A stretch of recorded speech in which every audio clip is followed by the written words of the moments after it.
Okay, and now it's time to talk about what I said I was going to be talking about on Twitter earlier, which is the complications that can arise from the concept of compelling comprehensible input.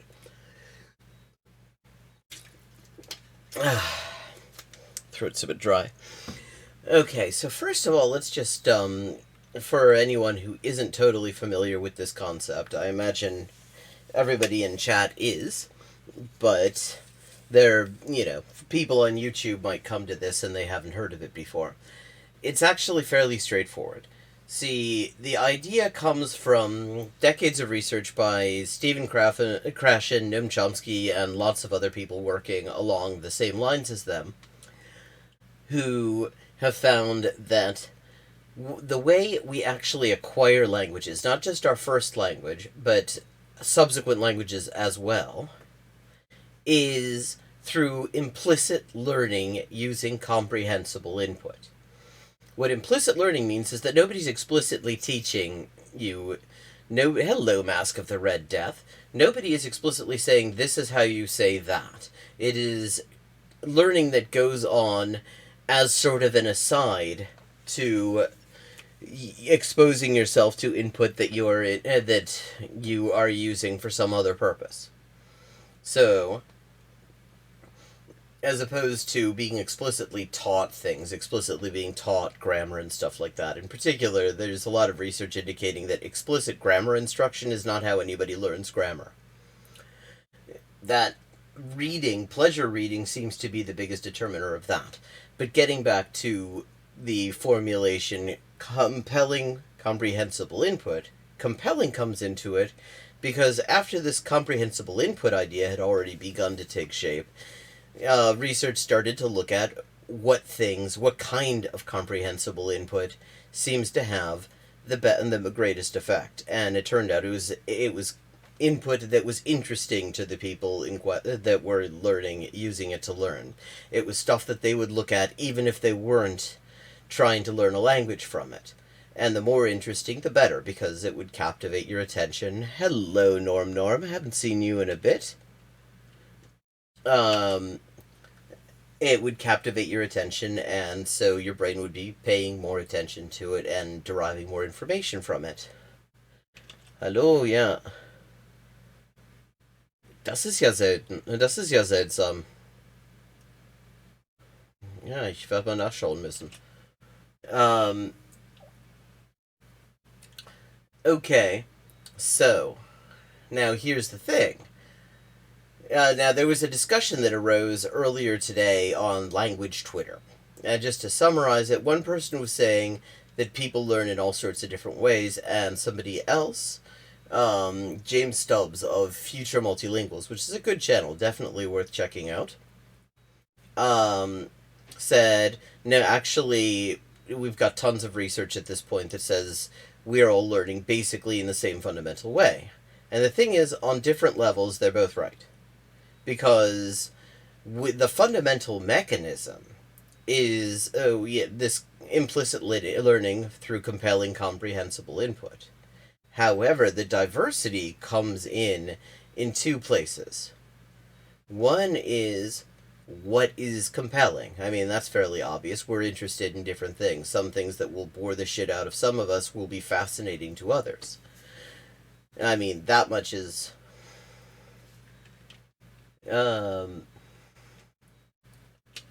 that much is fairly obvious. I don't think we need to dwell on that too much. So, it's just people are interested in different stuff.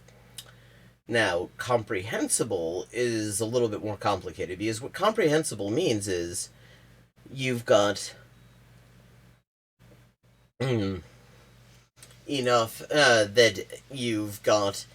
points of reference that your brain can start to tease apart the meanings of things and understand how everything functions. You have to have enough points of reference in order to manage to parse what's going on, and that can come from all sorts of different things.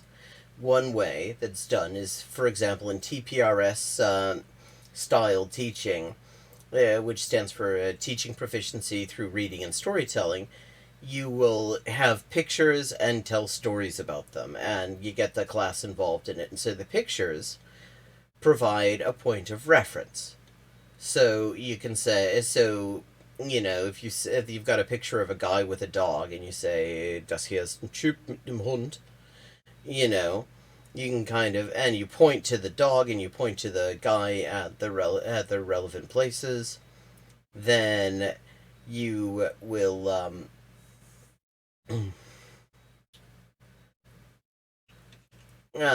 then people will start to pick up that the one that troop means guy and Hund means dog, and that will start to provide the comprehensible input they need in order to begin to make sense out of the rest of the sentence. So that's one way.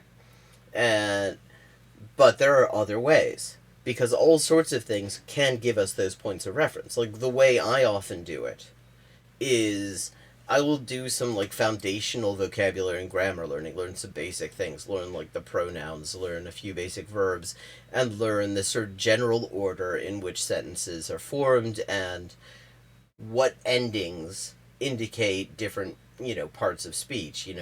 What does a verb look like, what does a noun look like, what does an adjective look like, and stuff like that. Just very basic stuff. But then I will just get stuck into books that are translated editions in my target language of books that I know more or less by heart. I mean, one of the main ones is John Grisham's The Firm, because I just started working on this approach at a time when that was an extremely easy book to find, and the result is that I've read it a million times. I know it by heart, and because I know it by heart, I already know what's going on. I basically know what people are saying, and therefore I can focus on how it's being said. And if I already know things like what a verb looks like, what order the words tend to go in, stuff like that, then I've got lots of points of reference in order to render input that is otherwise unfamiliar, because it uses a lot of words I don't know, comprehensible, especially if I already know what it's supposed to be saying. So that's another way to render things comprehensible. There are all sorts of things like that. Like, I mean, sometimes things are just inherently more comprehensible. Let's say you're a Spanish speaker trying to learn Portuguese. Well, you're going to have tons of points of reference because there are lots of similar words. There are lots of words that mean similar or the exact same thing and also look very much alike. Like, you will look at a word like, say, fazer in Portuguese, and your brain will start to say, well, doesn't that look an awful lot like hacer? To do. Well, and it does. And so you have these sorts of baked in points of reference that make the input more comprehensible, and it means that your brain has that much less parsing workload, and it can start to look at the in-between stuff and begin to understand exactly how these things go together, what the moving parts are and how they move, and stuff like that. And there are just a million different ways that can happen. So, on the one hand, we do all have this same fundamental mechanism, as far as all this research has indicated, that is allowing us to acquire languages, whether it's our native language, whether it's our, whether it is a new target language that we're learning. So we have that, and it's implicit learning through comprehensible input that has a sufficient points of reference for our brain to start parsing it, and that is sufficiently interesting to hold our attention.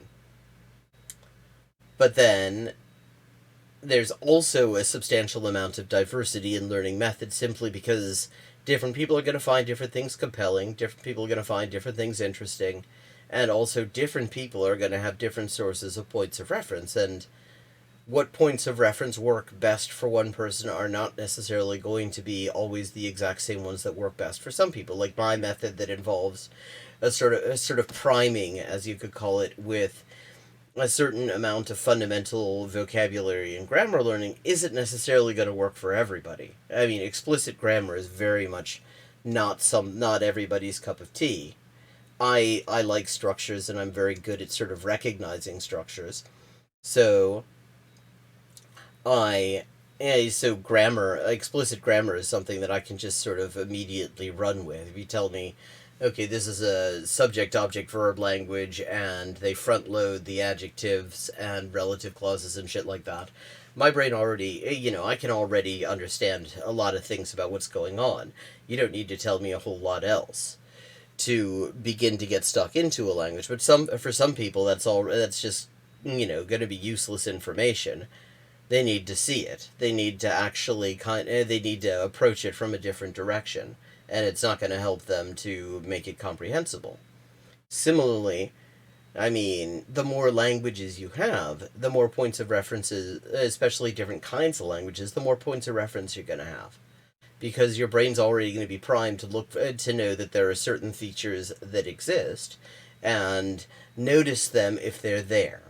Like if you already know, for example, that in Bantu languages, you have prefixes that do a lot of the heavy lifting in deciding how a verb works, noun classes and all this sort of thing.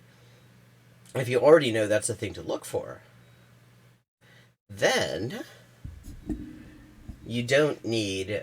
Then your brain is already going to be starting to look at words in terms of what those first couple of syllables are, and begin to parse it and begin to develop an account of how the language works based on that.